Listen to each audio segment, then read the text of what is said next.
Sai, welcome to the Decoded podcast. It's lovely, lovely, lovely to have you. After we met, I think almost two years, or yeah, we met 2 years ago.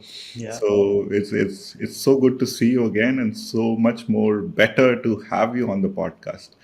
So today I'll be picking your brains, and there's a very interesting point of view that you have. But before we get into that, um, why don't we start by you giving us a very quick introduction about yourself, and we'll continue from there. Super. Rahul, it's been wonderful meeting you. Been very, very excited for this podcast with you. And I've been following your podcast work during the pandemic time and, wonderful, wonderful stuff. And I'm so glad that you've restarted this and glad to be, on the panel as a guest. Um, So, quick introduction about myself. I've been in Indian advertising scene for 14 years now.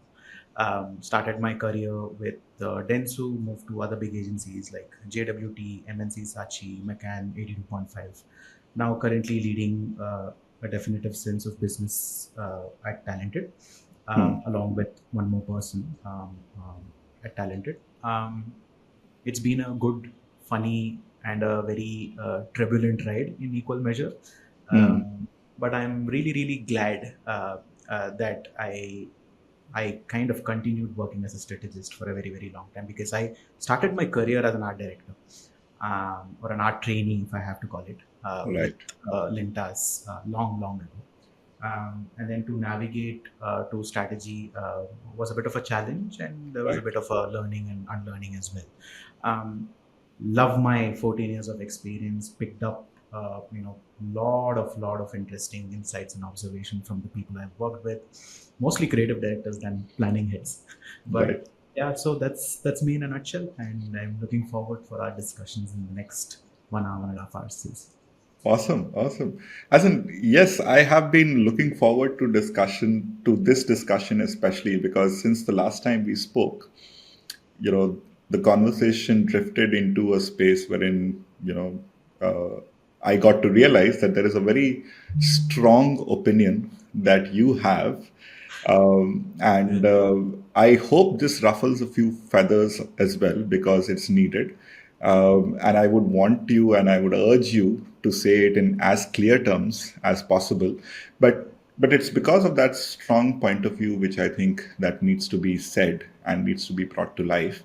That was the reason why we, kept on discussing, and that is probably also the reason that led to this, Yeah. this recording today. So, so without much ado, let's get started with that opinion, and then we'll continue the conversation from there.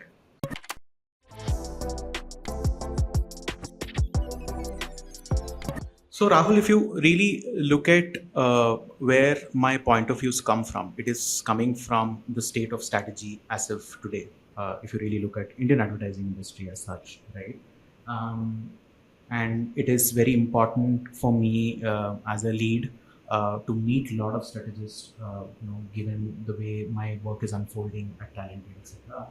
And then you see that there is a very serious problem with the way strategy folks speak to me or strategists speak to me. Right? Strategy work today is a bit of a blur, and some of the folks that I meet, whether young strategists or some of the senior strategists or mid-level strategists, there's no clarity on what they're working towards, right? 3 out of 10 strategists that I meet are going through some or the other part of the existential crisis, right? They're Hmm. deeply dissatisfied. There is no validation for the effort that they are putting. There is no fundamental joy or rush towards doing good creative work. The visualization is just, oh no, I have to put another PPT together, and or I have to enter another chaos altogether, etc. Yeah. Because this whole idea of you coming together for a campaign doesn't really excite them anymore, right? Yeah. And then more you think about this, right, you see that there's a lot of finger pointing that will happen, saying that no, hey, perhaps it is the leader at fault, perhaps it's the agency at fault, and so on and so forth. I genuinely feel as an industry we are at fault because we haven't championed strategists enough. and the recognition is long due. And one of the biggest manifestation of this, Rahul, is that you pick up the last 10 campaigns, 10 good campaigns that has come out of this market, and you really go and read the PR releases of these campaigns, the usual PR releases that they put out on Campaign India or AFAX or any other advertising and marketing portal. You will never see a strategist opine on this campaign, whereas their effort is accounted for when it comes to your billing and internal effort, etc. But there is no really value add that is outside the agency that really exists, right? And the credit culture is also so creatively driven Yeah. that somewhere I feel that the industry has missed a huge opportunity in recognizing their work, Yeah. right? And this validation loop is quite critical for anybody at any level, Correct. because what the why am I working for them? Yeah. What is my input, and what is therefore my output out of this industry, right? So I think that's a fundamental problem that I see very strongly playing out, and it becomes a bit of a self-restricting mechanism in most of the strategists, Yeah. because even if somebody wants to change something, and even if this individual wants to shake up things a little bit, Hmm. it just becomes an accountability transfer of sorts, because the Hmm. conversation that they're having with their senior folks in the organization, they are like aware of this problem, but they're telling them that, hey, if you want to change something, why don't you start something? Hmm. It is a bit of a cop out, I feel, in an industry that is becoming quite human centric, Right. given the changes and the seismic changes that are happening in the industry. Yeah. It just feels like one discipline and one department is just left out. Yeah. It's important to make some noise, and I feel that I'm the one who's making the noise alone. Yeah. But I think over a period of time there will be support. Yeah. Yeah. So if I were to summarize, what you're trying to say is that, you know, it's pretty much like a vicious loop which has started with young strategists, right? So when they start, they're not given a very clear kind of a vision as to what they are supposed to do. The kind of work they end up doing is usually glorified deck makers trying to post rationalize stuff, or or a lot of work which is actually not very satisfying as a strategist. Absolutely. Yeah. And then at the end of it, they don't even get credit. And it's like you're doing the work, but there is no real glory, there is no inner satisfaction, there is no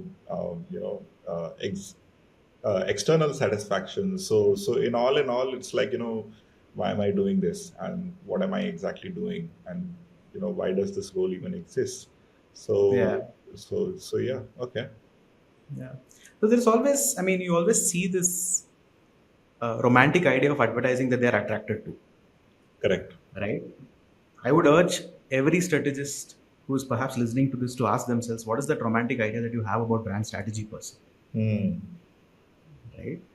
I mean, I get attracted to an agency because they did couple of great campaigns, and that is a bit of a carrot that is dangled in front of you Yeah. to kind of recognize and therefore join them, Yeah. only to realize that, hey, you know what, you will not be immediately involved in those brands or accounts. You will have to Yeah. do other stuff, right? So I think changing that focus is pretty much going to be the way to go about things, because are you romantic about your work? Are Yeah. you giving it the due respect and love that you've given to a campaign, Yeah. or a brand for that matter, right? Hmm. Hmm. I think that's a very important question that perhaps can clarify all these things for an individual, I feel. Hmm. Hmm. How bad do you think the problem is today? Like, is it something which is prevalent in a certain type of agencies, or is it something which you think is prevalent across most agencies? See, again, a bit of a controversial answer. It's prevalent across, Right. right? I don't see, uh,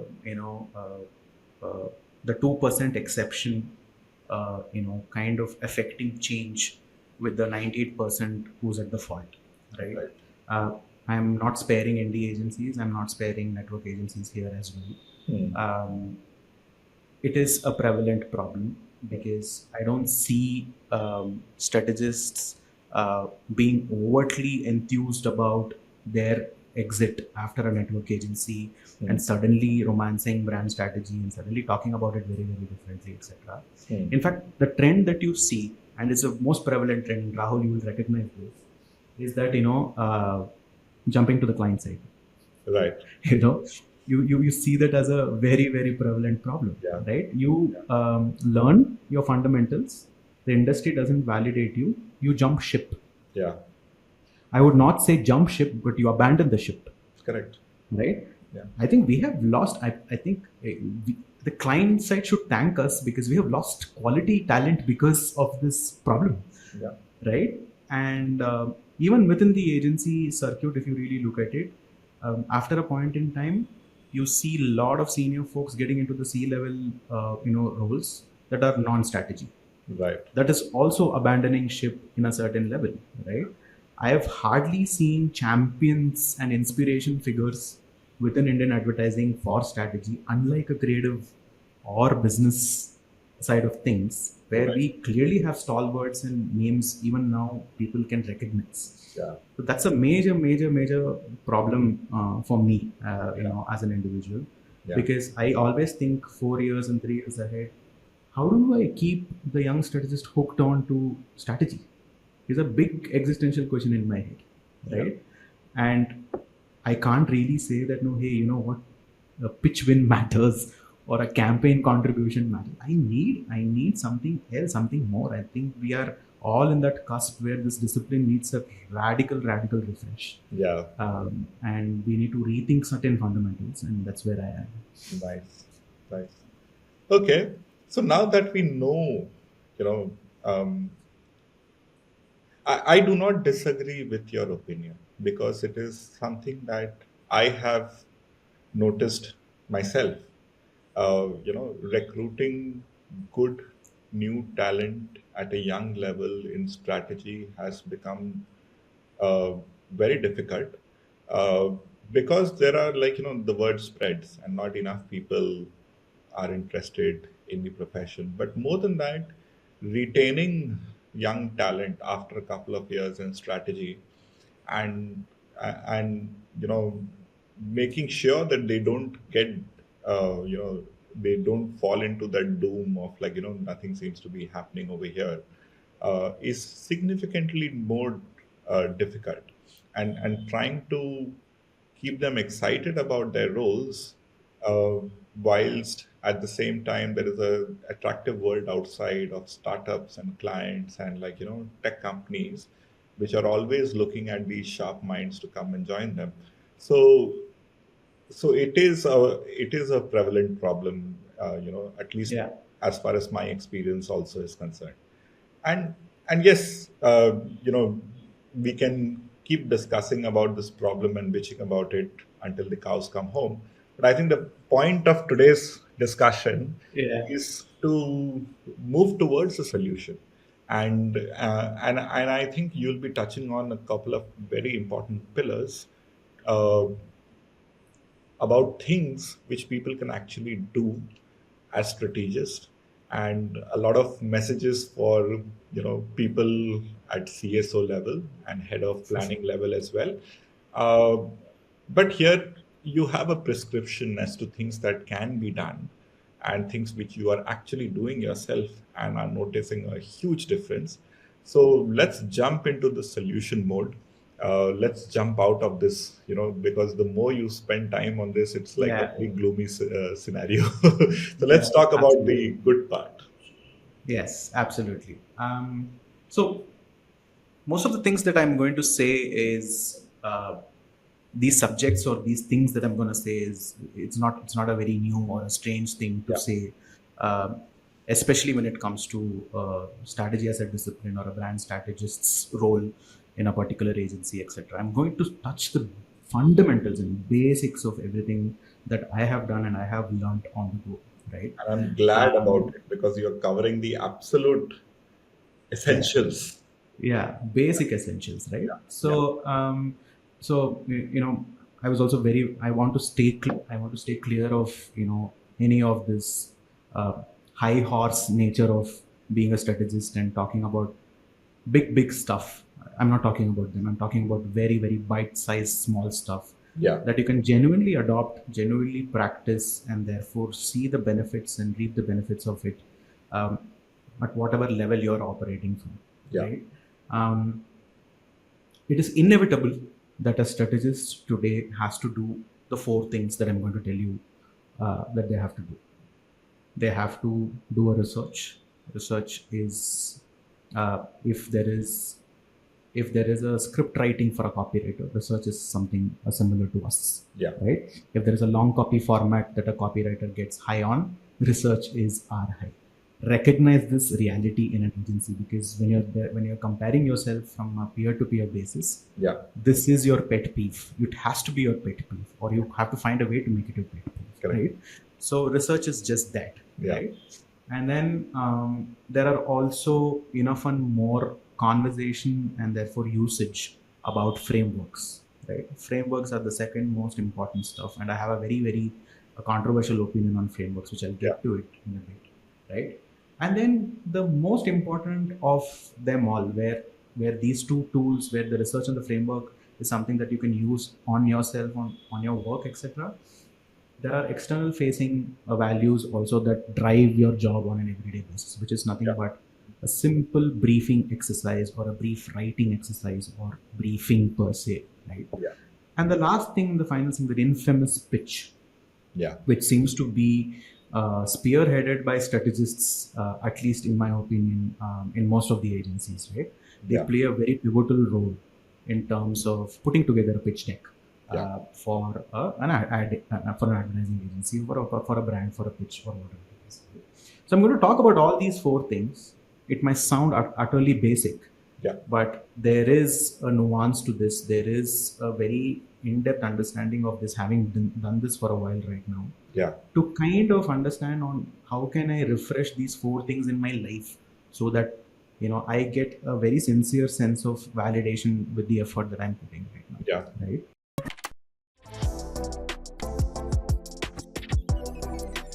So I'll quickly jump into the first aspect and the fundamental aspect of a brand strategist, that is research. Yeah. Right.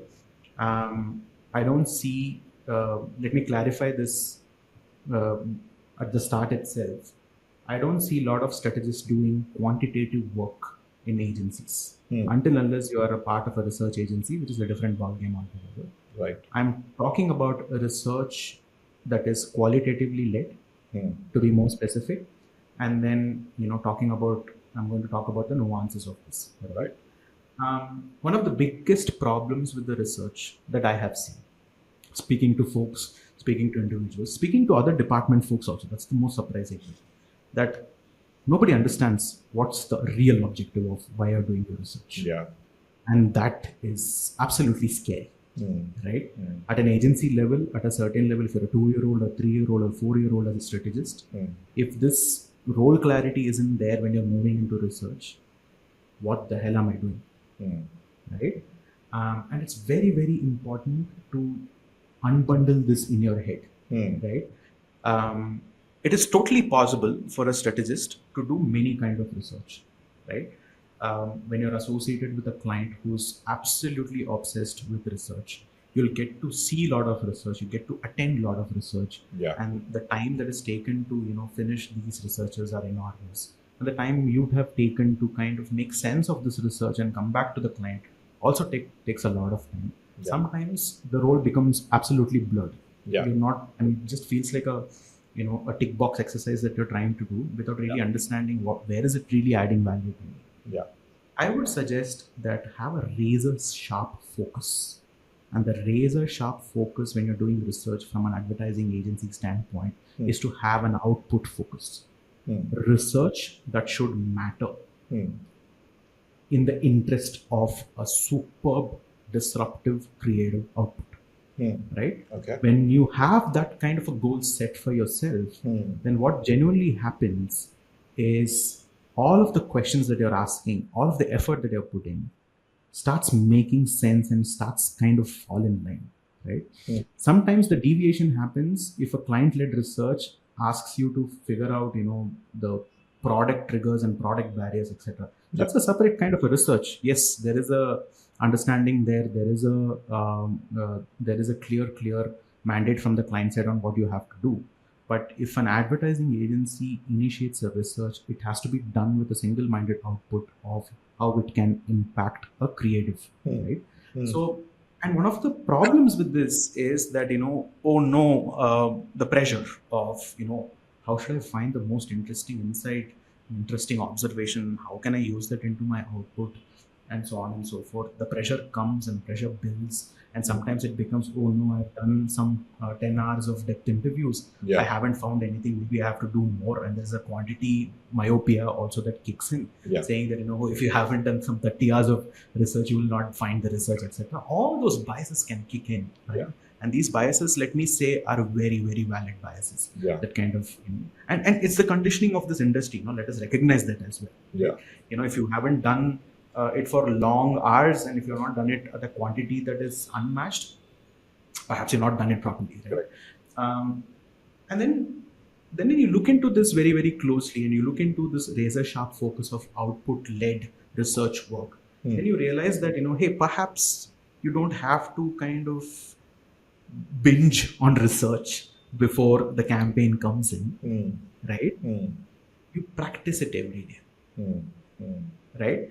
I'm saying the most fundamental stuff out here. So there's this one beautiful junior I had back in the day, and he had this wild habit of, populating the Excel sheet with bunch of links and then tagging it, saying that, no, this is on consumer, this is on tech, this is on that, this is on this.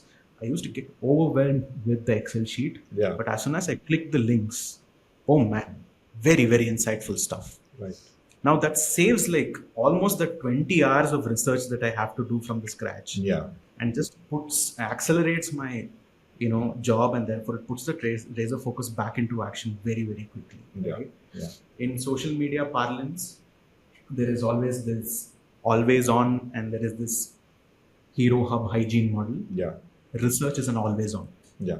Research is never a hero hub hygiene, right? Where you sit together and plan and put a DG together. It's fun, but I don't see that working effectively given the timelines that we are blessed with these days with Yeah. campaigns and pitches, Yeah. right? So it looks like, there is an always on mentality to research. If we kind of exercise it properly, I think there is a lot more time to be saved, and there is a lot more understanding that to be gained through that idea, right? Now there is a very existential question here also. We are, I have so much work to do, Yeah. so many briefings to do, to be done, so much travel to be done. Yeah. How can I do this on an everyday basis, etc.? That's where I would urge you to look into yourself and ask yourself, are you one of those strategists who believes that everything should be done in a very proper way or not? Because this proper way of doing things comes into you doing it quite, organically and very Yeah. intuitively. Yeah. Because finding a link, finding an observation in that link and populating it back to Excel sheet doesn't take time. Correct. It's not the proper way of you recruiting and researching, and there is a place for that. There is a place for this also. Yeah. Right? I think somewhere we have, gotten ourselves, and when I'm saying we, I'm talking about the brand strategist community, we've gotten ourselves into this rabbit hole of, hey, if it has to be done like this, it has to be done like this, and if it is not done like this, then it will not yield a better output. Yeah. I think we should just dissolve that a little bit and look for inspiration from theater and drama, where improv is also a bit of a theory, right? So where you improvise on stuff that you have already, and then see where you can perhaps lead itself into, right? And a lot of folks that I've spoken to from a network agency said are all definitely they are practicing this, right? It's just that they're not talking about this loud. And the best of insights, Rahul, confession again, best of insights I have found so far is through improvisation and finding random stuff online through our secondary, right? Right. Sometimes planned primary also doesn't give you the output that you will find on the secondary. 100% confession on this, right? Small example I would like to give here on output focused best practice is that one of the one of the biggest learning experience for me as a strategist, and also for my juniors are talented, Mm. and also the creative folks are talented, was learning through our association with Urban Company, right? Beautiful clients, fantastic open clients. I think, in fact, it was Tarun Menon who was at Urban Company, I think, who instilled this habit in me, saying that, hey, you know what, let us make this an everyday practice. Why are we rushing towards, why are we rushing so much when it comes to a campaign, right? So, Yeah.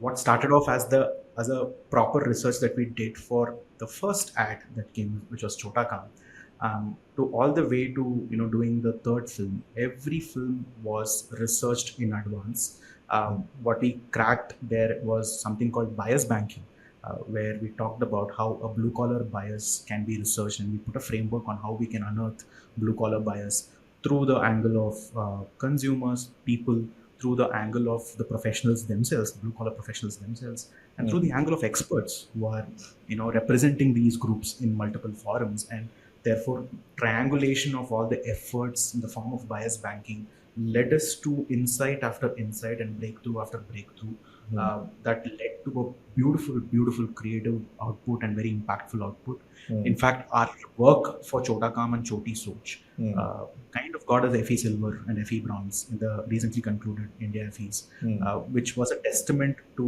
the kind of amount of work that we did over a period of time that kind of resulted in a very impactful creative work. Mm.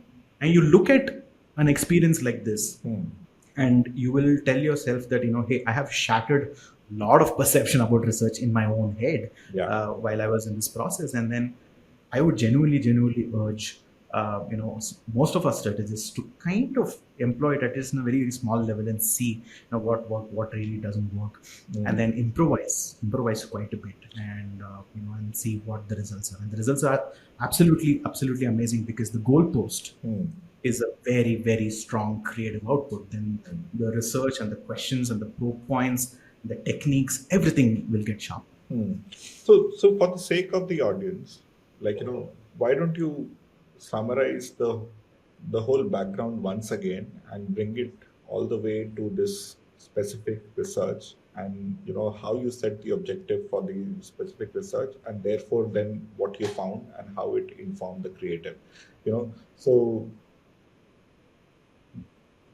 connect the dots once again from the start to now as to what the problem is, how did you try to solve it, uh, you know what is it that you set as the objective, and therefore what difference that made in the approach, and therefore the output as a result of it, Yeah.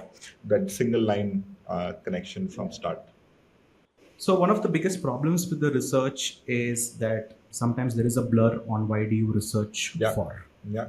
right? And one of the biggest things that you can do to yourself when it comes to advertising agency led researchers is to squarely focus on the output rather than anything else. Mm. It is not to expand on your understanding of the consumer or the category or the culture, none of these things. Yeah. You're researching to impact an output, the creative output, Yeah. right? So therefore, have that razor sharp focus when it comes to that research, Hmm. and practice it on an everyday basis, not on a campaign to campaign basis, Hmm. right? Bite-sized research information that you can collate, that you can perhaps decode, put it together somewhere, find a way to put it together, etc., Hmm. and then make it an everyday practice, and always on practice, rather Hmm. than a And this practice that research is can be qualitative or quantitative. Yes, so you find quantitative work online on the secondary, etc. Create an qualitative observation on the quantitative and have it recorded, right? So I think those practices, those observations are going to matter, and therefore, bringing that together, over a period of time, is a compound interest realized over a period of time, not a Yeah. simple interest. So I think Yeah. that's very important for you to exercise. And what we did for Urban Company in the form of bias banking, where we accumulated systematically on what are the different biases that a professional would feel from the point of view of consumers and also from the point of view of experts, led us to brilliant disruptive creative output that kind of led us to a bit of a victory in its own regard in terms of effective work. So it Right. is possible, it is absolutely fun, it is great, and the more importantly, when you do it with a razor sharp focus of output, there is a very, very deeper sense of validation loop that it creates in you, that you have observed something, and that observation has Yeah. led to a disruptive creative output. Yeah. Yeah. Awesome. Awesome. So let's talk a little more about what exactly is the research methods that you use for our urban company. Yeah. So it is predominantly qualitative, and if you have to really use a research vocabulary to this, it's 100% depth interview with a very ethnographic, slant towards the interviews. Right. It's a lot of observational, realities, and also reading between the lines, because when you talk about a bias, and when you talk about a bias from the context of a blue collar worker, it's very difficult for them to state and accept that there are things that are unfair in the society. So therefore, lot of help in terms of having the right moderators, to having the right cultural context to speak to these professionals, etc., are going to be critical, right? You Even mentioned when we speak to the bias. You mentioned bias a couple of times. For the sake of the audience, what exactly hmm. is the bias against the blue collar workers? Yeah. So one of the, I'll give you, a fundamental one. So you'll get a drift of what I'm talking about, right? One of the biggest bias that we have, people like you and me, who are availing the services of blue collar workers, is the fact that no matter how skilled they are, the fact that they are a plumber or a carpenter and they earn less is looked down upon, right? And sometimes when you don't value their work as equal to that of your work, there Hmm. is an inherent bias that comes and that creeps in, that makes you judge them, right? One of the classic example of this is that, of course, we have a lot of house help culture as far as India is concerned, Yeah. right? The moment when something gets lost at home, the house help is the first one to be Suspected. accused or indicted, Yeah. regardless of what happens. Yeah. And if you really look deeper into this reality, you will realize that it is a very, very systematic, conditioned response to a particular situation, that comes from the fact that hey, you are a stranger, you come from outside, you don't belong to this household or my community, hence you might be at the fault, Right. That right? is And I 100% true. It cuts across countries, cultures. absolutely right, I've seen absolutely, this happen in Singapore in exactly the same way as you described it. That's yeah, powerful. yeah, and you, and I'm giving you a tip of the iceberg, right? So there Yeah. are many, many more such instances at home, Mm. right? Mm. You have a person who comes into the household to repair your AC. Yeah. Why the hell are you surveilling him while he's repairing the AC? You can't leave the room alone to him, True. Absolutely true.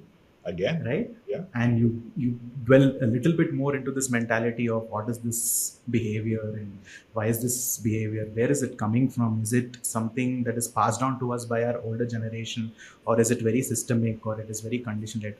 Then you fall into minds and minds, and lot of insights, and lot of observations. Mm. Then you realize that even for the basic job that I'm doing at your home as a professional, Right. the basic dignity that I am demanding to get, or I am aspiring to get, it's very difficult to get. Yeah. Not because I'm unskilled, not Yeah. because I'm undisciplined Yeah. or disciplined or whatever, right? Not because I am in a uniform or whatever it is. Not because of my gender. Yeah. It is something lot more deeper, lot more deeply ingrained. And then you realize that there is a treasure chest of observations that need to come alive, and it just cuts across, and there is an intersection of you talking about it from a brand's point of view, at the Yeah. same time in a more purposeful way, and the unlock happens, Mm. Mm. right? And what I mean by bias is just this. Nice. And I've given you a very basic example of what it could be. That was Now, you good. put a gender angle to this, Yeah. you put a caste and community angle to this, and you put a migrant angle to this and you put multiple other angles to this, the bias are colorful and it becomes more deeper. And sometimes you feel ashamed that, wow, Yeah. is this even real in Yeah. this today's world, Mm, right? mm, mm. Nice. Right. Okay. So, so now that you have set up the context really well, um, maybe you go a little deeper into, like, the way you're doing research when it comes to, say, one of your clients, or if you want to talk more about urban company, that's perfectly fine. Sure. Um, Urban Company is a very, very special example, and it holds a bit of a high regard in my heart. Yeah. Um, what happened with Urban Company? I mean, if you really look at it, I think kudos to the clients and also internal creative partners at Talented, because if the creative partners did not ask a provocative question to me, Mm, and if I did not ask the same question back to clients in a more provocative way, I don't think this research would have happened and this kind of engagement would have continued. mm, Kudos to the openness of the clients, to be honest. mm. Um, like any other research, a research done in a very proper way, and it takes a village to put a research together, and therefore see this through with a greater intent of doing something out of it. I think that intent was quite strong and it was shared between all the folks who were involved in this to Yeah. set the context. On Urban Company, the conversation started with consumers first to Mm, really, really deeply understand, and it was predominantly qualitatively led. And in fact, the first leg of research was led and moderated by me, right. right? I moderated, I put the discussion guide together. Recruitment was something that was, kind of held by the clients. I put the discussion guide together, and discussion guide was jointly developed by the clients and us, the strategy team, are talented. And then we went into the research. It was a very short term research in the sense that it was 1.5 hours to 2 hours of depth interviews with 10 customers between Bangalore and Bombay. I think that's how it started. And then once we started more and more once we started getting more and more observations out of this limited nature of the discussion is when things started occurring to us that we should make it a recurring practice, right? Right. And the brief was such that and very unique brief, I mean, I must say, because the brief came to us. um, uh, the clients did not jump to the creative output. They said that we don't know whether we are defining the problem properly or not, please help us, therefore, right? So therefore Yeah. we sat with them and we kind of jammed with them together, and we realized that perhaps there's a very deeper way in which we can look at this particular problem, because the problem was aware non-triers not Mm, trying Urban Company because the folks that are walking into the household are perhaps strangers, right? right. It was a very safety driven brief, or to Right. put the safety of Urban Company on the face of it, kind of a brief, right? Yeah. But the more and more you researched and the more and more you figured, you realize that the safety is just the superficial understanding of this reality, because the lack of safety comes from a very different place. And that's Yeah. exactly what the research did, right? A Mm, simple gesture like, hey, leave your slippers outside before you come in, right? And Indian households, especially in Bangalore, um, households are famous for having what you call as a spiritual room or a puja room, right? yeah. The puja rooms are closed when an Urban Company professional walks along, right? The Mm, puja rooms are also closed when the house help comes into the household, etc., right? The glass that you serve water is different. yeah. There is a backdoor entry for folks who want to come and work at home and then go back, right? Yeah. All of these cracks start emerging slowly, when you talk about why are you not allowing strangers, etc. It is beyond theft, beyond safety. It is a Yeah. very systemic conditioning of your mind and body, and Yeah. therefore how you react to a certain community that comes to the fore, Yeah. right?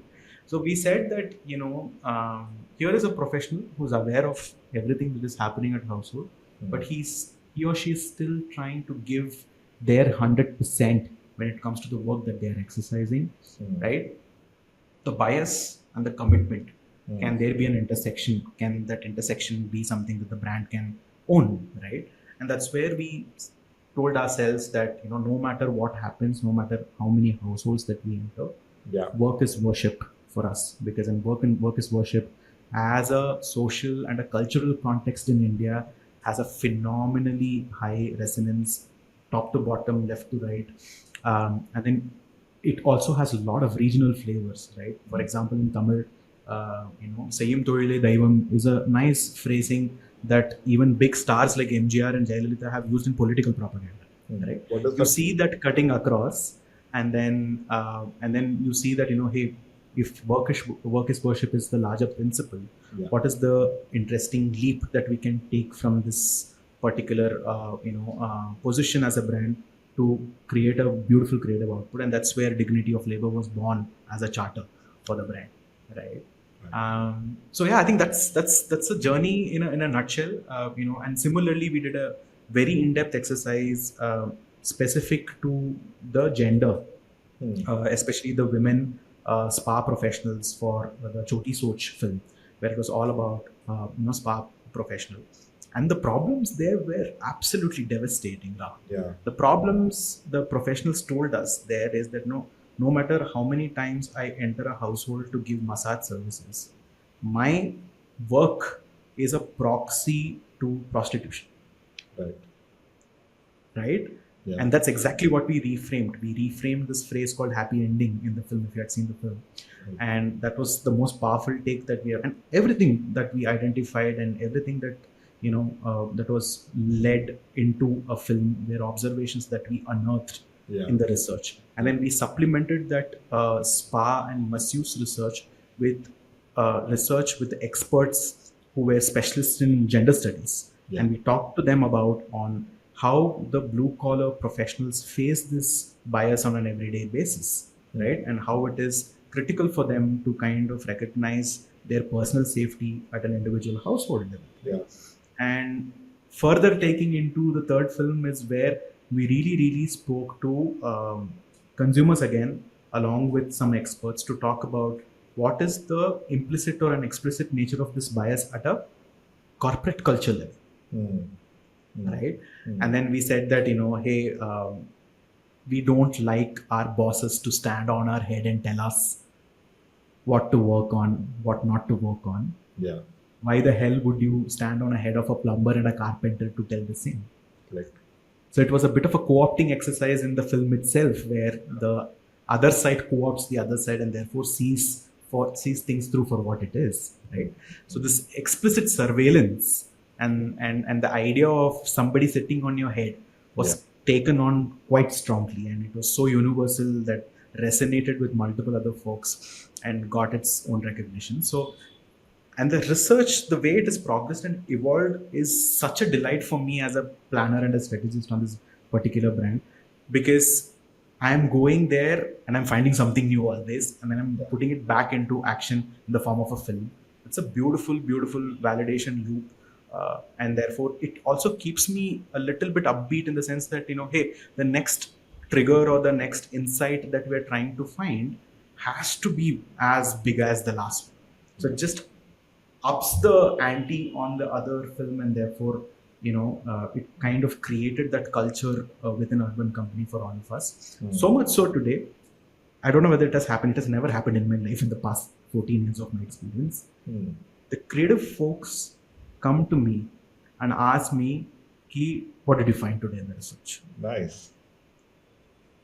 That is the level of reframing that has happened at a very rudimentary level, right? The research is the input for the creative to take a leap. It's a fantastic space to be, right?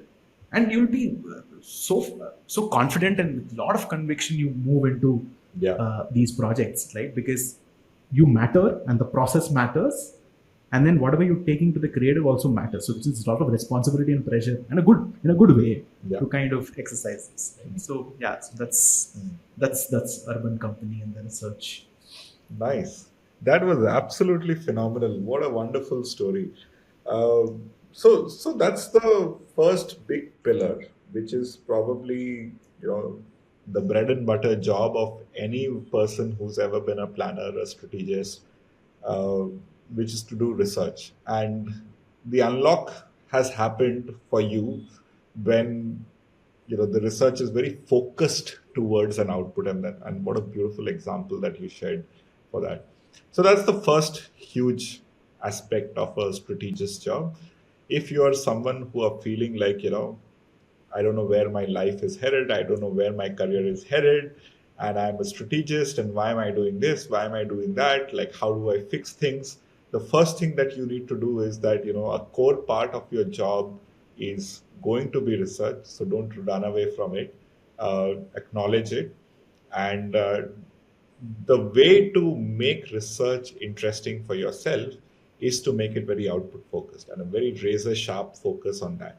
And when you are able to do that, what happens is that, you know, the effort that you put in, you see the result of that effort, and you will see validation, you know, for all the hard work that you're putting in the form of like films that come out, in the form of like your creative team and your creative partners coming to you and asking you, like, you know, can you tell me more about like, you know, uh, what else have you found and things like that. And when that happens, you as a strategist will feel better about the work that you're doing. You are seeing what all of this is leading to, and that will make you feel even more motivated, you know, to continue working harder. So that's one part of a Yeah. strategist's life that you have sorted out in a very nice way. Let's move on to the next big thing that you can help planners with, so that their life becomes less blurred.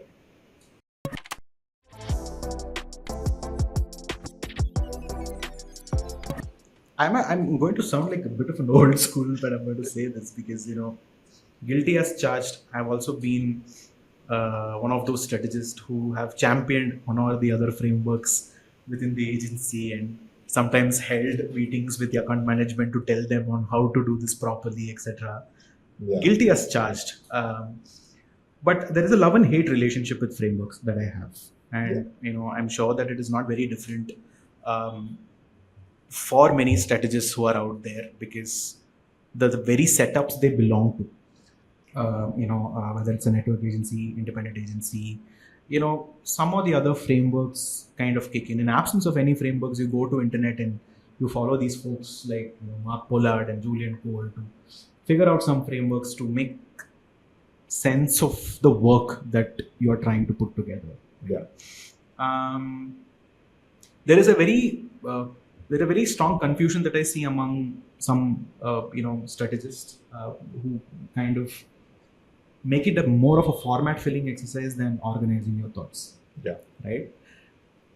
I mean, I just want to kind of burst the bubble and say that it's not a physics formula where you substitute some values into that particular formula and suddenly generates a great strategy or a great proposition or a great purpose. Right? yeah, I genuinely feel that is not the way it happens, and there's a lot of effort that involves in gets involved in you articulating things the way you want to articulate it as per that particular framework. Right? yeah, So that's first bubble that I wanted to burst. The second bubble that I want to burst is that you're not a rock star strategist just because you know how to fill this framework really, really well. yeah, Please get down that little high horse. Be humble to yourself. The yeah, framework was created by some foreigner at some other country that perhaps worked for that country, etc. yeah, It cannot work the way it worked in that particular country, or it cannot be the only thing that you get validation from, yeah, right? There are thousand other things that you can do as a strategist and therefore get validation from. To limit yourself to just frameworks is utterly unfair to yourself. So please be kind to yourself. yeah, You're not a great strategist if you know to fill in a framework really, really yeah. well, right? Your job is not Um, to learn the best ways to fill up the framework. Absolutely, absolutely. Which I see is a problem with some of these modern freelancers, Yeah, who are trying to propagate a course, a book, a framework, and so on and so forth. And yeah, it's not cheap. It's like utterly expensive, right? So I'm just please be aware of what you're getting into. Yeah. Please be very, very clear, right? Um, Sometimes it is inevitable that agencies kind of, impose, right? The imposition is quite strong in terms of, hey, you know what, look at every brief through this lens only and only. Then it becomes a bit of a struggle for any strategists who have a certain flair of storytelling or certain flair of, presenting, etc., to limit themselves to that particular framework. Totally possible, right? I'm being absolutely vulnerable while I'm saying that, because I've also fallen into that trap in the past, right? Yeah. And Rahul, you might remember this over attachment to this idea called brand purpose, Correct. right? Every brief, you will have a purpose solve for it. Yeah. Every other consumer problem, brand problem, or a company problem will have a purpose solve for it. Yeah. It works, right? It's such a beautiful thing. Correct. You articulate in a beautiful way, you discover that in a beautiful way. It works. It's nice. That is why But the half problem, the brands in the world today are like, making the world a better place and making yeah, humanity. exactly. The world would be a better place, right? I mean, I'm not seeing the world becoming better at all, to be honest. But yeah, I mean, everybody's trying to become world is a better place, etc. I'll tell you what happens as a result of this. This imposition, and therefore looking at things in one particular way, and therefore looking at all the briefs that we get, all the problems, all the challenges that we get through one single lens, at a very, very fundamental level, as a strategist, it inhibits my versatility. Right. Right?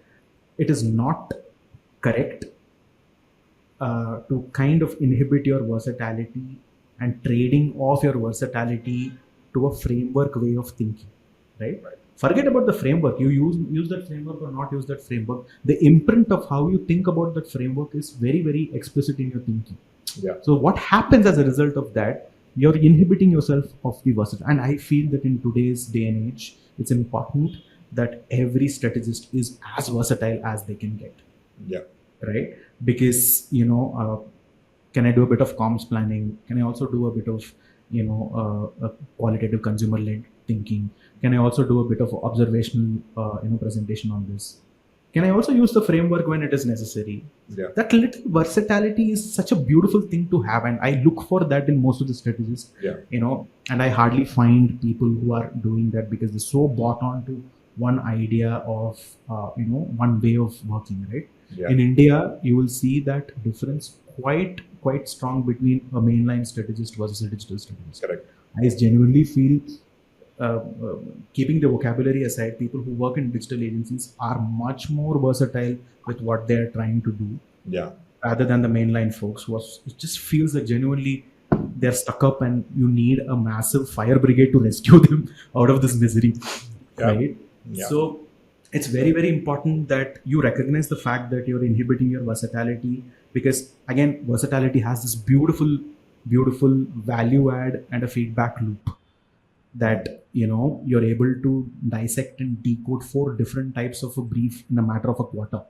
Yeah. Right? In a matter of 3 months, if there are 4 or 5 different types of briefs that come to you, that the fact that you're seeing success in all those briefs is such a beautiful validation loop, saying that hey, you know what, I am freaking matured to kind of attend to all these 4 briefs. That's a beautiful expertise validation that you get within yourself.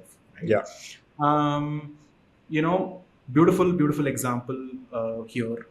If some of you folks, and Rahul yourself also, if you have followed Rob Campbell and Martin Weigel in their journey of being strategist, etc., they did a beautiful presentation at Cannes Line, right? So they talked about how you should embrace chaos in your line of work as a strategist, or even the creative folks for that matter. I think towards the 3rd or 4th slide is where they showed this beautiful long timeline, 1960s to 2010s, the amount of frameworks that has come into marketing. Incredible. And I'll kind of share that with you as well, and maybe you can perhaps use it in the video. Such a shocking, at the same time self-assuring, in the sense that it gave me a lot of conviction that I'm glad that I'm not following frameworks. Yeah. right? Yeah. Right from your four C's to three P's to two C's, you put multiple other, framework to this, and Yeah. you see the thousands and thousands of frameworks that have come and gone between these two timelines, between the 1960s and the early 2000s, Yeah. and then you're like, oh my god, what am I even talking about Yeah. when it comes to framework, Yeah. right? The biggest learning any strategist can take from framework is as simple as this. Yeah. If you have a belief that no two briefs are the same, Mm. Mm. no two categories are the same, no two brands are the same, no two consumer cohorts are the same, Yeah. then you cannot have a one size fits all solve for these briefs. Correct. That's exactly what frameworks does, Yeah. right? Yeah. You can't put everything under one framework in an attempt to solve different briefs, Yeah. because that you're really inhibiting yourself from seeing for what it is, Yeah. right? Yeah. So figure out a way to kind of look for points within your discovery or within your research or within your conversations with the creative or within your immediate talent of decoding a brief, Yeah. whether purpose is the right solve, whether positioning is the right solve, whether it is something else altogether that can be a right solve. Yeah. And don't stop with that. Perhaps go some extra mile on write the most kick-ass or the most disruptive purpose of your life, Yeah. most kick-ass and best positioning of your own life. Yeah. Try, right? I have tried a lot, and one of the examples that I would like to quote here, on how I have used framework for my own validation is was this pharma brand who came and who talked about a particular consumer problem, specifically talking to mothers, trying to solve for a mother's problem because of the children, right? We did our research, somewhat client led, somewhat agency led, came together. They wanted a communication proposition to communicate the RTBs and the benefits of the brand that they were trying to push in the market. Now, it was very difficult. I mean, there is a bit of a client engagement that we did where we realized that, hey, they're not going to understand the romance or the poetry of your strategy really well. You Yeah. need to put things in boxes for them, because that's how they understand. That's how you kind of, target your clients as well, Yeah. right? I used a framework to organize my presentation in a certain way so that client knew exactly what was coming where and Mm. where things were getting concluded. Right. We won the pitch, and it was a great validation loop, not for the content that was put on the presentation, but the way it was presented, Mm. right?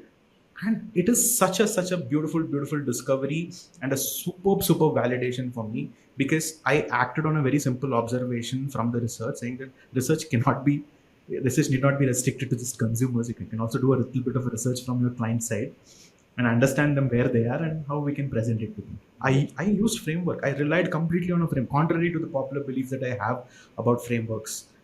I relied completely on the framework to kind of decode this entire journey from a consumer observation all the way to a communication proposition, marrying the RTBs, marrying the benefits, and therefore arriving at one particular plank or a platform. Mm. Beautifully, Mm. Mm. right? The clients loved it, creatives loved it, everybody loved it. It was a strat only presentation, and we won it on the strat basis, Yeah. right? So it was a great validation loop for me, and that's how I use my framework, right? But that need not be yours, that need not be others, right? Figure out the purpose of framework in your strategy work. Mm. It takes time, and it really takes time. Be aware of the codification that has happened in your head because you've thought in frameworks, right? Mm. Break it very actively. You'll be super surprised Mm. that you will start articulating and identifying things that are most surprising to yourself at a very fundamental level. So, Right. that's the larger, takeout on the frameworks. Mm. Mm. Nice. So I'll try and summarize and maybe re-articulate the way I understood is that another part of the issue that makes strategists feel like a little blurred about their careers is that, whenever there is a requirement that pops in, um, they are usually people who tend to go to a framework that they have learned and practiced, or the one which is kind of being mandated within their place of work. And then it just becomes an exercise about filling boxes and, filling columns. And in the process, you feel a little lost that, I've filled the boxes, I've done everything which is required, but why does this not feel that great?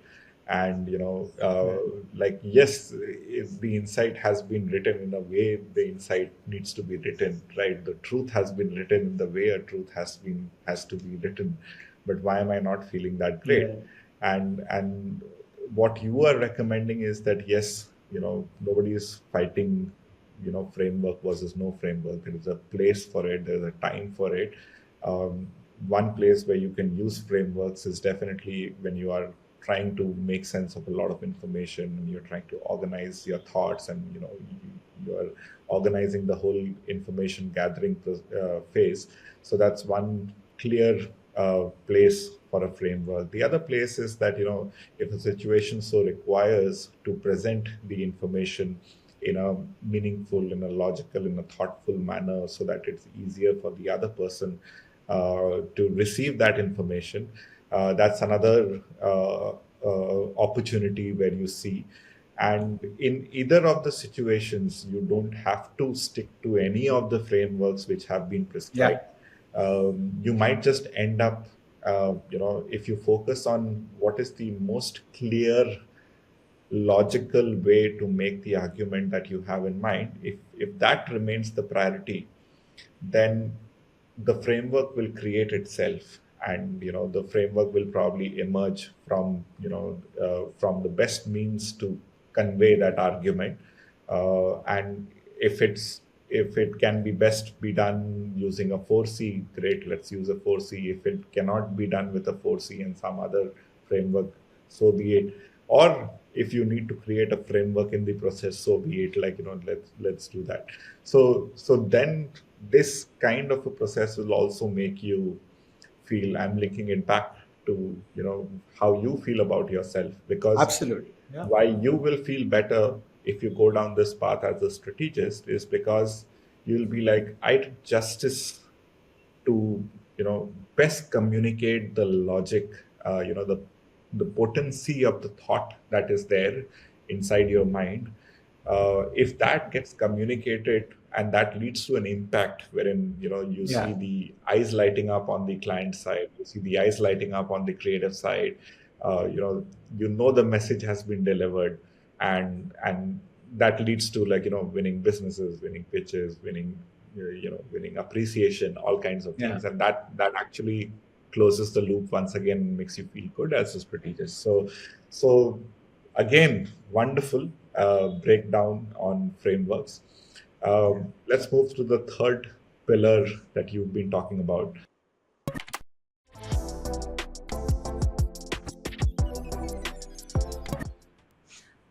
Unlike the other two aspects that I talked about, the other two aspects where the strategist's validation genuinely gets challenged are around brief writing and pitches. Right. Right. There is enough and more science and art of writing a brief, etc. Go to the internet, you'll find some Yeah. sermons being told to you on how to do it, and what not to do, and what to do, etc. This is more of a collected personal experience. I would kind of frame it like this, Yeah. and please look at it from the perspective of, what are the smallest ways in which my validation loop is kind of getting closed when it comes to briefing as a concept, as an idea. Mm. One of the big threats to your validation, one of the biggest problems with it not becoming fulfilling exercise, and the reality is quite apparent and all around us, is that the creatives don't read your brief. Yeah. They don't read it. When you put so much effort, when nobody reads it, Yeah. it sucks. Yeah. It genuinely sucks, Yeah. right? You've taken shitload of effort. to identify the problem from the client brief, did some bit of a research, trying to put together a beautiful document that will be considered, forget about taking leap or whatever, considered by the creative folks, Yeah. but they're not doing it, right? They do not have the time to do it. Perhaps they're moving at a pace that you're not moving at, or perhaps you're not moving at a pace but they are not moving at, but it genuinely sucks, Yeah. right? But brace yourself, there is a hack, and you should consider this as a hack more than anything else. Is that, sometimes, just take this burden of you putting things together, Yeah. right? The moment it becomes number of slides, a number of pages, etc., that puts an additional pressure on you, saying that okay, I have to complete a task, I have Correct. to complete writing this, right? Yeah. And the presumptuous, brief format that is there in network agencies is technically just that, to Yeah. make you accountable and therefore fill the boxes, Yeah. right? Um, Second thing is that, put some effort in understanding what is the sentiment of brief in the agency is, Hmm. right? I'm coming to the hack in a very quick succession because it's important to understand what is the sentiment behind the brief. Because while I've made a blanket statement saying that creatives don't see the brief, they don't listen. What I'm fundamentally trying to say here is the engagement on the brief document is low, Yeah. right? Please understand that reality when it comes to whatever setup that you're working in, and also understand the sentiment behind what is this document supposed to do. Yeah. In most of the network agencies that I worked in, it's an accountability document. Correct. By this particular time, you have to deliver your creative, and these are the deliverables. And by this time, we have to do an internal review. By this time, we have to do a dry run if it is a pitch, Yeah. and so on and so forth. Right? It's just milestones after milestones with a deliverable, etc. Yeah. I think, in fact, that's the most engagement that you get from the creative, in fact, Yeah. more than anything else, right? So please understand that sentiment, right? What is this brief document used for, and what is it supposed to do, as far as the very idea of brief writing in itself is concerned. Yeah. My hack and my personal hack, and I'll try to talk about this with an example, right? My personal hack is, imagine the campaign or the pitch to be a relay race. And the relay race has 4 runners. Hmm. There is a definitive start, there is a definitive end, there are runners in the middle, right? Imagine yourself to be the person who's going to give the most fantastic and beautiful start for that particular process. Right. Briefing is exactly that. The moment you put yourself in that situation, saying that, what is the best start that I can give, and what is the larger inspiration that I can give, then that becomes a very interesting validation loop for you as an individual to put your effort and therefore channelize that. Yeah. Because when the creative who gets engaged with your brief, gets engaged with your proposition, starts ideating in the middle of the brief itself, Yeah. that's a beautiful dopamine hit, Yeah. right? Yeah.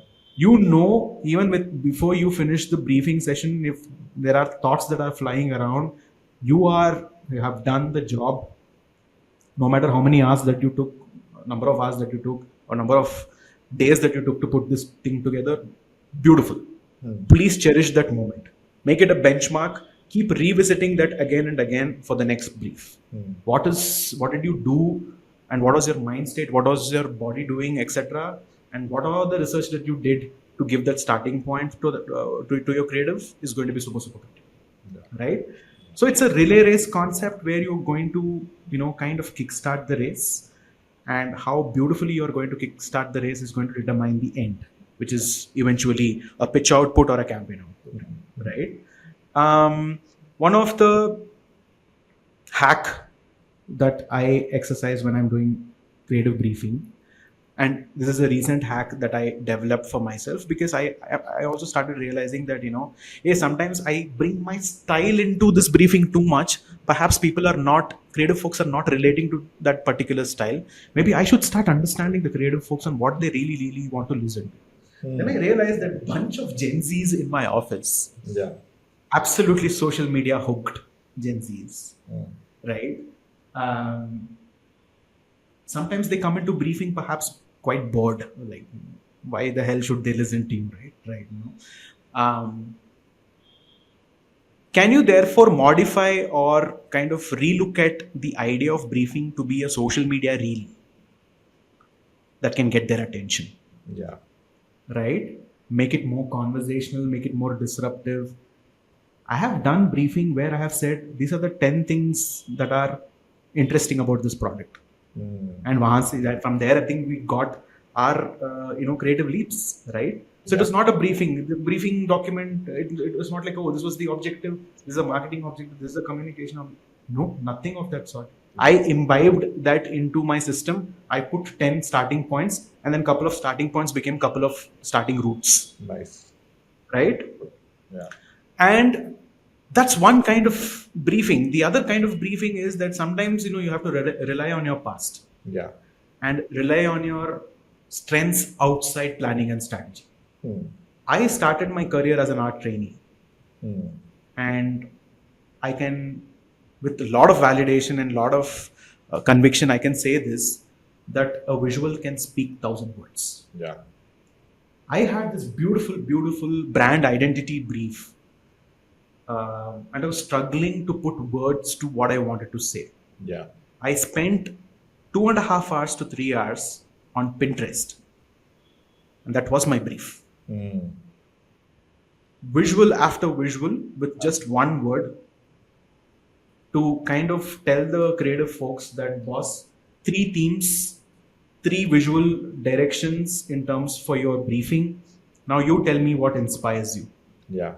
right? That was an absolute killer with the art directors. The art directors loved it, Yeah. right? So much so that the copywriters told me that, hey, you know what? We don't have a job here. We will retire from this particular brief.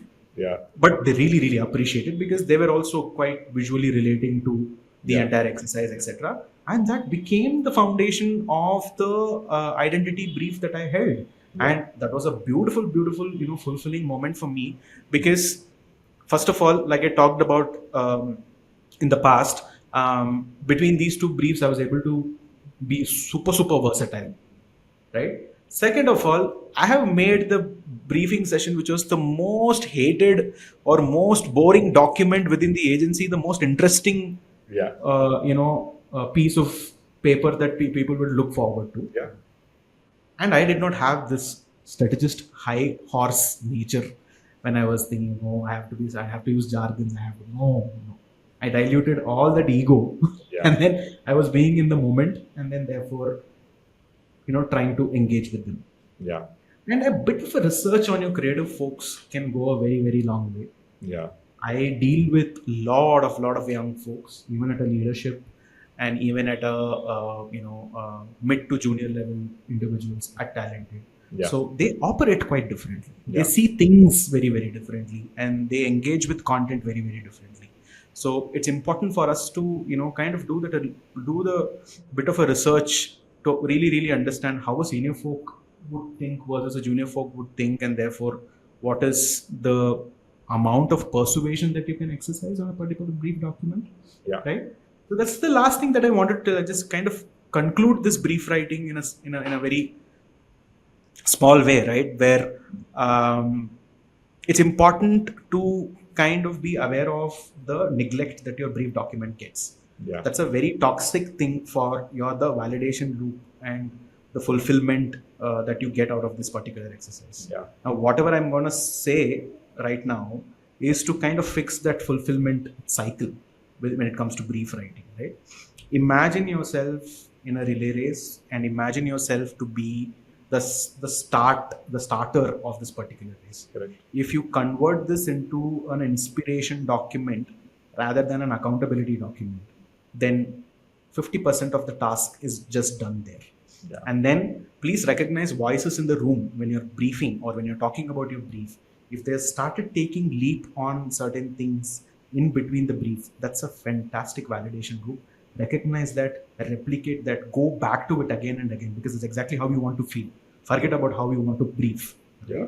Yeah. And the last thing that I want to tell you is please be empathize with your creative folks, art directors or writers, etc. try to really understand what really bores them more than what really interests them, right? Yeah. Because the thousand things that they'll be interested in, you may not be Yeah. interested in those.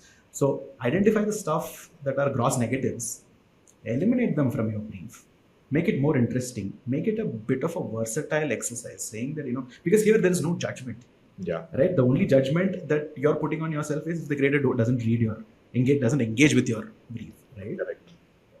Be a absolute vulnerable individual soft bloke, Yeah.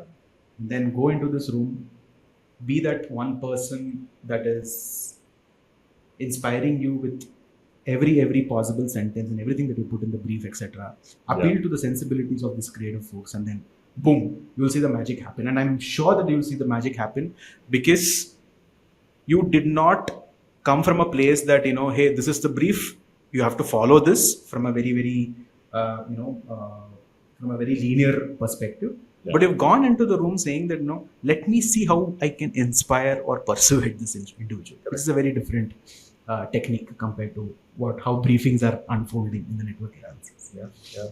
As in, the entire purpose of advertising as a industry, as a business, is to be able to persuade people, you know, towards the Yeah, brands, right? It's yeah, not about, like, as in, you cannot force people to do things that they don't want to. So your job is persuasion, and that persuasion starts internally. If you as a strategist are not even able to persuade the creative team, or rather inspire them enough to take the strategic point of view forward and bring it alive in a beautiful manner, then the yeah, the battle starts being lost from that point onwards, and it's all like downhill from there. And I have seen a lot of young planners feel extremely disappointed, and then there's that whole battle about, like, I wrote the brief, and then the creative did not even take it into consideration, and then what they did is something totally different. And it's like, the brief was good, but their idea was not good, or the idea was good, but it was not on brief. And it's not about like fighting with each other. If you can't come together to have consensus on that, and if as a strategist you can't inspire a solution from the creative, then you've probably not done your job. And yes, you will feel disappointed, you will feel deluded at the end of the process, because your strategy never came to life, or like the strategy never contributed to the final work. uh, but you need to do something more than just having a interesting point of view. You need to make sure that that interesting point of view gets communicated in an interesting manner, so that the creative is inspired enough. So yes, beautiful, beautiful unlock over there. Let's talk about the last pillar that you have.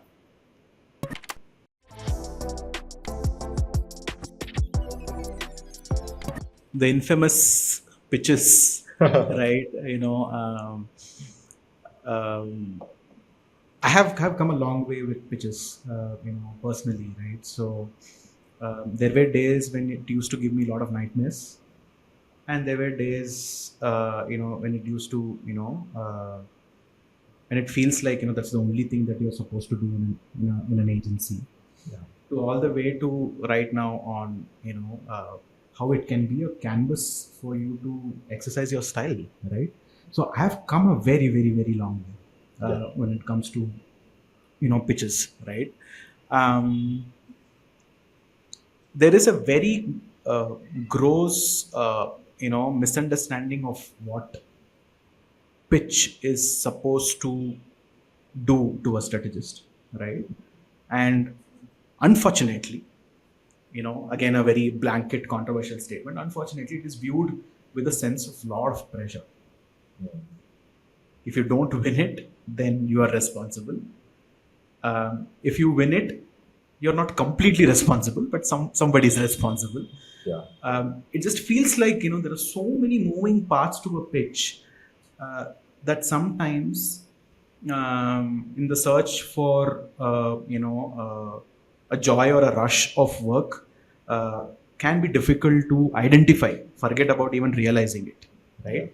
Because the business teams conversations have to come together, the creative teams idea on the strategy has to come together, the larger strategy and investigation should be on point, and all of this within the timeline that they give you, Yeah. right? So it is so many variables to kind of in play, and to kind of really finger point and say that, hey, this is exactly what I'm supposed to do, and I'll do it the best way possible, and therefore get a sense of fulfillment out of this becomes a bit blurred as far as pitches is concerned, right? Not to mention the pitch timelines have come down rapidly, you know. Yeah. We have started to see some 72-hour timeline that's been given to the pitches. Uh, some of the good folks at Talented refuse such pitches, right? Or try to identify what is the scope for that particular pitch when it comes to 72 hours, because it's utterly unfair. Yeah. But unfortunately, there are agencies who are picking it up as well. So that becomes a norm of sorts, and then it becomes a conversation saying, no way, what this agency is doing this, why can't you also do it, right? Yeah. So I think there is a bit of a policing that is happening on this front, especially from an agency folks, etc. But I feel that gone are the days of you getting more than a month for a particular pitch, and they're very hard to come by. And when they come by, you better perform really, really well, Yeah. because that's the timeline that they have given to most of the agencies as well. So there is a bit of a competitive context in that regard, right? First thing that I'm going to say, purely from the point of view of searching for fulfillment, right? Identifying those points of fulfillment within the pitch journey, right? Like I've talked about most of the things about research and brief writing and frameworks, etc. Pitch is a different animal, right? It needs to be dealt very, very differently, right? The point of view about pitch and the zone of fulfillment within a pitch process is that of a control. When you know that you're controlling the narrative of your parts in the pitch, is when you get the most fulfillment from. Oftentimes, and you can be totally reflective here and may contradict me also, happy to get contradicted on this. Yeah. Oftentimes, you will find that you're not in control of strategy. Yeah. Right? Someone else is coming and rewriting the parts that you are written, and someone else wants to see things differently, and then suddenly there will be a third route from the creative that needs to be appropriated within the strategy. Yeah. It's difficult.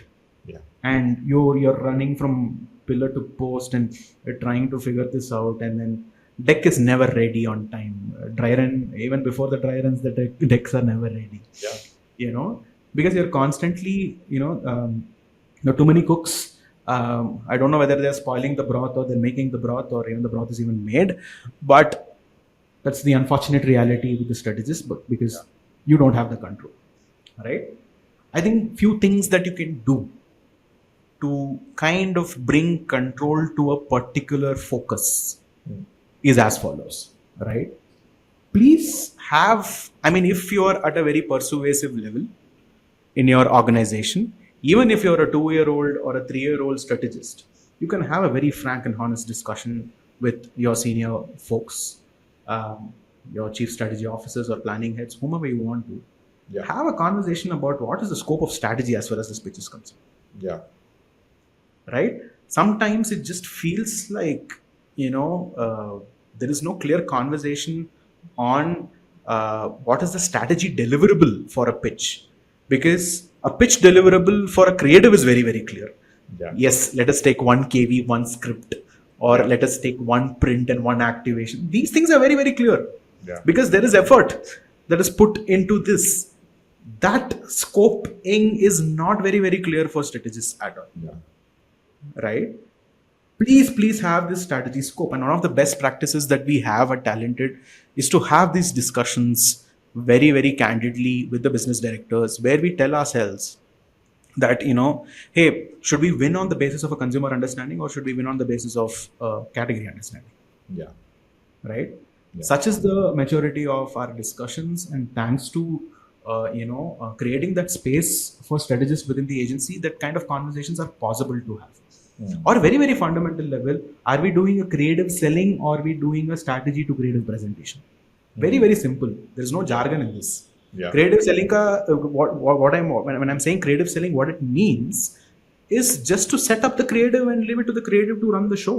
Yeah. And it's completely all right if the strategists have to put the infamous and the most bastardized build-up slides Correct. for this particular presentation. Yeah. Yeah. Because that's not strategy. You're doing selling. You Yeah. are persuading the client to see things in a certain way, to prime them to see things in a certain way. So, which means all those context setting and all those little verbiage that you use to sell the creative after the strategy finishes is exactly what you're doing, Yeah. which is good. Great clarity, a very, very sharp clarity, and you do that in the best way possible and you move ahead. Yeah. The second thing that you do to yourself is to really, really say that, okay, I want to come across as a person who understands the consumer in and out, right? So therefore, you do the research becomes the forefront, and you pick up from secondary, you pick up from primary, connect the dots, you display that flair of how you have understood the consumers, and therefore pitches are one on the basis of that understanding. Similarly, for a category understanding, on how in depth that you understand the category, etc., where experience kind of matters, experience kind of kicks in a very very sharp way, because I do not expect a novice strategist who hasn't worked on an automobile Yeah. to have that vocabulary in a pitch, right? Please recognize that, and please be vulnerable to folks internally saying that, hey, you know what, I don't have the experience, dude. Like, tell me, help me out here, right? So these are a scoping conversation is the fundamental need for a pitch exercise, and it's very important to identify this. And I'll tell you, the moment you do this, you automatically become the person who controls the narrative on strategy, Yeah. and that is a greater fulfillment that you can get out of a pitch.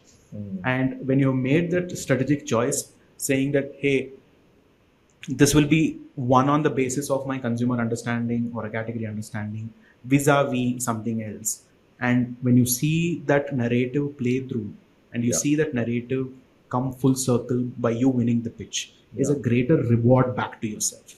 Yeah. And that's a best practice that you have very organically inherited in this particular process, because the next pitch comes, you will deal with that pitch with a similar maturity. Correct. And I will tell you, there is no agency that disrespects maturity. Yeah. Everybody loves that. Everybody loves somebody who's a 3-year-old or a 4-year-old strategist taking that initiative, taking that responsibility, and seeing things through. Right? Yeah. I don't see agency life as so spoiled so much that people are not supporting that level of maturity. But Yeah. having that conversation again and again, making it a best practice, doing it again and again for yourself is going to be super super critical. Oftentimes, I have lost faith in pitches because I was doing some work without a greater understanding of a horizon. What am I working towards? And therefore, whatever research that I did, whatever work that I did, it just felt like a glorified back end work, which is very, very unfulfilling. It is not going to give you the joy. But the moment somebody sets that agenda for you, and therefore you work towards that agenda, Yeah. then you cease to take the control, Yeah. right? And you kind of you seize that moment and you take the control, and therefore you kind of position yourself in a way that you're important for that particular pitch exercise to happen, right? Yeah. One of the classic examples that I have recently encountered, and I'm saying it classic because all the age-old brands in India are trying to become Gen Z, Yeah. right? Uh, and when the brief came saying that, no, hey, legacy brand trying to reinvent itself, want to speak to Gen Z, etc., Yeah. I cannot give gyan about legacy brand to this particular client. That would be a little unfair because the client perhaps knows more about this brand than me. Yeah. But however, this could be one on the understanding of a fantastic Gen Z in-depth research or an insight or an observation that could come back and elevate this position of this legacy brand to the next level, right? So I Yeah. think that's the moment you hear Gen Z briefs today, Yeah. you should tell yourself, body, mind, and soul, that hey, you know what? This will be one on the basis of my understanding of Gen Z, Yeah. right? And how am I going to present Gen Z? Now, the beautiful thing about this particular presentation was, while I did the research, while I put together, the foundation for the research, did the research, etc., I leaned on the Gen Z account management team within the agency to lead the presentation. I called it out in the presentation saying that it is owned and operated by them. Mm. A bit Mm. of authenticity goes a very, very long way. Yeah. While I set the agenda for the pitch, while I was in control, the pitch was led by the Gen Z themselves, from Yeah. the creative, from the account management. And the account management person, in fact, led the strategy presentation, and she presented. And whoa, it was a damn nice experience, Nice. right? Nice. So sometimes, that's a very fulfilling exercise for me, because I was not cheating myself into becoming a Gen Z in that meeting. Yeah. Why would I do that? Yeah. Yeah. Awesome. Awesome. Awesome. This is beautiful. I think a lot of times I have seen strategists being extremely tough on themselves. And this becomes worse in the context of a pitch where there is very little time to be able to deliver a quality output. Correct. And, there is no one way of contributing as a strategist. And I think that's the mental block that, a lot of strategists tend to think that my role is to be able to do the research, to be able to arrive at that proposition, and to be able to share it in an inspiring way so that the creative idea can emerge. And if the creative idea does not directly emerge from the strategic build-up that I have done, I have failed as a strategist. And I think that's a very myopic view of what a Yeah. strategist is supposed to do. In the context of a pitch, it is a very myopic view. In the context of the pitch, all bets are off. The intent behind that whole process is to try and win Yeah. the pitch, and whatever gets you towards that goal in the fastest and the best possible manner, uh, you know, you are meant to focus on that. And whether that means that uh, the ideation begins on day one because it's Yeah. just 3 days of work, right? And your job is to then help sell the idea.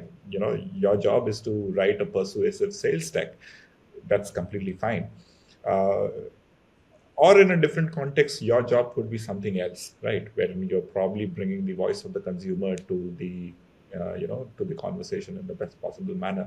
So so when it is a pitch, I think strategists should not be so hard on themselves that I have to deliver Yeah. on a uh, set bunch of things as a strategist.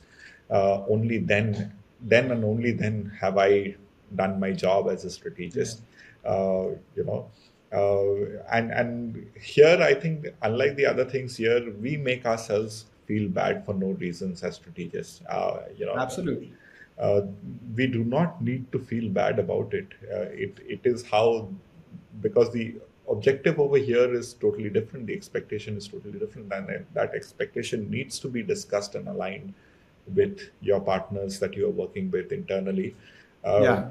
your contribution could be that one slide in the beginning, Yeah. Absolutely. at the end Yeah. of it, which kind of brings everything together.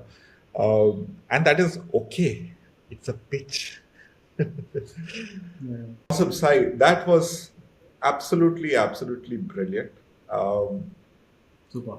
all the way from, uh, we had a lovely conversation because I do feel that, what you define as a blur is actually an existential crisis. Because if, as a strategist or as a planner, you're not feeling satisfied with, Yeah.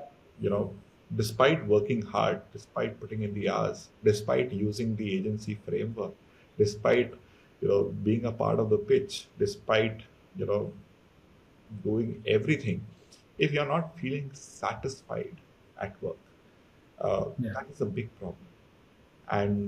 And there is a way in which you can change that, right? There is a Yeah. way in which you can do every little core aspect of your job, from the way you should do research, from the way you should be looking at frameworks, from the way you should be writing the briefs, to the way you should be thinking about pitches. By making a few fundamental shifts in the way you think about all of these core essential parts of your job, you can significantly increase how happy you feel about the work that you are doing. Uh, Yeah. your contributions will also improve qualitatively, and you will get recognition and you'll get validation. So this is absolutely tremendous. And you know I can see that anyone who's probably had a chance, or has ever worked with you, uh, would would be a very satisfied strategist, because that person would have the clarity that, okay, I hope so. I now I hope so. know what I'm supposed to do. Like, I'm not, like, trying to figure out every morning that, what exactly is my job. Correct. Yeah. Um, on that note, Sai, before I ask, let you leave, is there something, if there is there anything at all that you had in mind that you wanted to talk about that we have Yeah. probably not communicated as yet? So Yeah. why don't you share that? Is there something like that?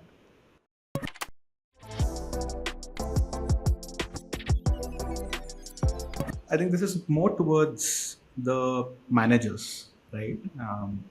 While I have focused on the aspirants and the ones who are kind of trying to figure out their place in strategy within advertising, etc. I haven't really spoken about the managers and the senior folks, Yeah. right?